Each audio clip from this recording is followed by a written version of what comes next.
उद्धव कौन थे? एक भक्त, एक ज्ञानी और श्री कृष्ण के परम सखा की अद्भुत कथा। वीडियो की शुरुआत करने से पहले आप मेरे चैनल को सब्सक्राइब और बेल आइकन को दबाना मत भूलना। और हाँ दोस्तों, वीडियो को अंत तक जरूर देखना व ध्यानपूर्वक सुनना। आप समझ पाएंगे कि कैसे वृंदावन की गोपियों को कैसे समझाया। तो चलिए शुरुआत करते हैं। उद्धव जी का परिचय। उद्धव जी द्वारका के एक अत्यंत ज्ञानी, विनम्र और विवेकी पुरुष थे। वे ब्रह्मविद्या, वेद, उपनिषद और नीति शास्त्र के प्रकांड पंडित माने जाते थे। कहा जाता है कि वे बृहस्पति जी के शिष्य थे, जो देवताओं के गुरु हैं। उद्धव का मन संसार के मोह से परे था, परंतु उनका हृदय श्री कृष्ण की भक्ति से ओतप्रोत था। उद्धव और श्री कृष्ण की मित्रता बचपन से थी। उद्धव श्री कृष्ण के परम आत्मीय और विश्वासपात्र सलाहकार थे। कई बार श्री कृष्ण उन्हें अपने गूढ़ रहस्यों का सहभागी बनाते थे। उद्धव ज्ञानी थे, लेकिन अभी उन्हें भक्ति की पराकाष्ठा का अनुभव नहीं हुआ था। यही एक कारण बना जब श्री कृष्ण ने उन्हें वृंदावन भेजा। अभी तक आपने मेरे चैनल को सब्सक्राइब नहीं किया है तो जल्दी से सब्सक्राइब कर ले और लाइक और बेल आइकन को दबाना मत भूलना। आओ जाने श्री कृष्ण ने क्यों भेजा उद्धव को वृंदावन।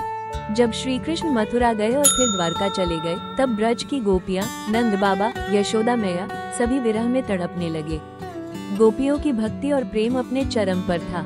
श्री कृष्ण ने उद्धव से कहा, उद्धव तुम ज्ञानी हो, लेकिन अभी तुमने प्रेम की ऊंचाई नहीं देखी। जाओ वृंदावन और मेरे प्रियजनों को सांत्वना दो। उन्हें बताओ कि मैं उन्हें कभी नहीं भूला। उद्धव को लगा कि वे प्रेम में डूबे इन गोपियों को ज्ञान का उपदेश देकर शांत कर देंगे। वे द्वारका से वृंदावन रवाना हुए, लेकिन जो उन्होंने वहां देखा उसने उन्हें झकझोर कर रख दिया। जब वृंदावन की भूमि पर उद्धव का आगमन। आओ जाने। जैसे ही उद्धव वृंदावन पहुँचे, उन्होंने एक विचित्र वातावरण देखा। हर दिशा में श्री कृष्ण का नाम, कृष्ण का स्मरण, कृष्ण की मूर्तियाँ और आंखों में आंसू। गोपियों ने उन्हें देखकर घेर लिया। उद्धव को लगा वे श्री कृष्ण को समझाने आए हैं, लेकिन यहाँ तो हर गोपी स्वयं श्री कृष्ण की दीवानी थी। गोपियों ने रोते हुए कहा, उद्धव क्या श्री कृष्ण हमें भूल गए? क्या वे अब कभी लौटेंगे नहीं? उद्धव ने शांत भाव से उत्तर दिया, श्री कृष्ण तो साक्षात परमात्मा है। वे सर्वत्र हैं, आत्मा अमर है, विरह तो केवल माया है। पर गोपियों का उत्तर उनका जीवन बदल देता है। अभी तक आपने मेरे चैनल को सब्सक्राइब नहीं किया है तो जल्दी से सब्सक्राइब कर ले और लाइक और बेल आइकन को दबाना मत भूलना। गोपियों का उत्तर और भक्ति का रहस्य जाने। एक गोपी ने कहा, उद्धव जी हम श्री कृष्ण को परमात्मा नहीं मानती। हमारे लिए वे हमारे प्रेम हैं, हमारे प्राण हैं। आपने उन्हें सर्वव्यापी बताया, लेकिन हमारा हृदय कहता है कि वे केवल हमारे हृदय में बसते हैं। हम कृष्ण से वैराग्य नहीं, प्रेम चाहती हैं। एक और गोपी बोली, अगर श्री कृष्ण सबके हैं तो हमारे क्यों नहीं हैं? अगर वे सर्वशक्तिमान हैं तो हमें इस विरह से क्यों नहीं निकालते? उद्धव हतप्रभ रह गए। जिसे वे अज्ञान समझ रहे थे, वही भक्ति का सबसे ऊंचा स्वरूप था। उन्हें पहली बार लगा कि ज्ञान से बड़ा है निस्वार्थ प्रेम। गोपियां श्री कृष्ण को किसी सिद्धांत या दर्शन से नहीं, मन प्राण से चाहती हैं। आओ जाने उद्धव का हृदय परिवर्तन कैसे हुआ। दोस्तों, आपने मेरे चैनल को सब्सक्राइब नहीं किया है तो जल्दी से सब्सक्राइब कर ले और लाइक और बेल आइकन को दबाना मत भूलना।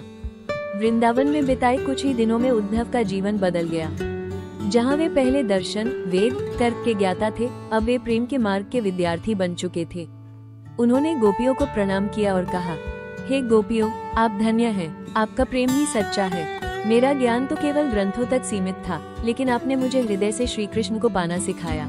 आओ जाने।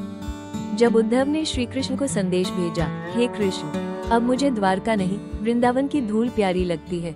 मैं चाहता हूँ कि अगले जन्म में मैं वृंदावन की उस घास की तरह जन्म लूं जिस पर आपकी गोपियां चले, ताकि उनकी चरण रज मुझ पर पड़े। यह वही उद्धव थे जो बृहस्पति के शिष्य कहलाते थे, अब गोपियों के चरणों में ज्ञान खोज रहे थे। कैसे हुआ श्री कृष्ण और उद्धव का पुनर्मिलन। जब उद्धव लौटे, उन्होंने श्री कृष्ण से कहा, प्रभु आपने मुझे ब्रह्म ज्ञान दिया था, लेकिन वृंदावन ने मुझे भक्ति का सार सिखा दिया। अब मैं जानता हूँ केवल ज्ञान नहीं, प्रेम ही वो शक्ति है जो आपको पा सकती है। श्री कृष्ण मुस्कुराए। वे जानते थे कि उद्धव अब पूर्ण हो चुके हैं, ज्ञान और प्रेम दोनों में। प्रिय कृष्ण भक्तों, आपने चैनल को सब्सक्राइब नहीं किया है तो जल्दी से सब्सक्राइब कर ले और लाइक और बेल आइकन को दबाना मत भूलना। कथा का सार। उद्धव जी हमें क्या सिखाते हैं? उद्धव जी की कथा हमें ये सिखाती है कि केवल पढ़ा लिखा ज्ञान परमात्मा तक नहीं पहुंचा सकता। जो प्रेम गोपियों में था, वही श्री कृष्ण को सबसे प्रिय था। सच्चा भक्त वो है जो अपने अहंकार को त्याग कर केवल अपने आराध्य के चरणों में समर्पित हो जाए। उद्धव जी हमारे लिए उस सेतु की तरह हैं, जो ज्ञान और भक्ति के बीच संतुलन बनाते हैं। कैसे उद्धव जी का अंत हुआ, आओ जाने। श्रीमद् भागवत के अनुसार जब श्री कृष्ण ने इस संसार को छोड़ने का समय निकट देखा तो उन्होंने उद्धव जी से कहा, उद्धव अब ये लीला समाप्त हो रही है, मैं चाहता हूँ कि तुम हिमालय जाओ और मेरी बातें लोगों तक पहुँचाओ। उद्धव जी बद्रिकाश्रम गए और वहीं पर ध्यान, भक्ति और कथा के माध्यम से प्रभु श्री कृष्ण के प्रेम को इस संसार में फैलाते रहे। अगर आपको ये कथा ज्ञान और भक्ति दोनों से भरी लगी हो तो वीडियो को लाइक करें, हमारे चैनल को सब्सक्राइब करें और इसे अपने दोस्तों व परिवार के साथ शेयर जरूर करें। ऐसे और भक्तिभाव से भरे वीडियो के लिए जुड़े रहिए हमारे साथ। जय श्री कृष्ण, जय श्री उद्धव।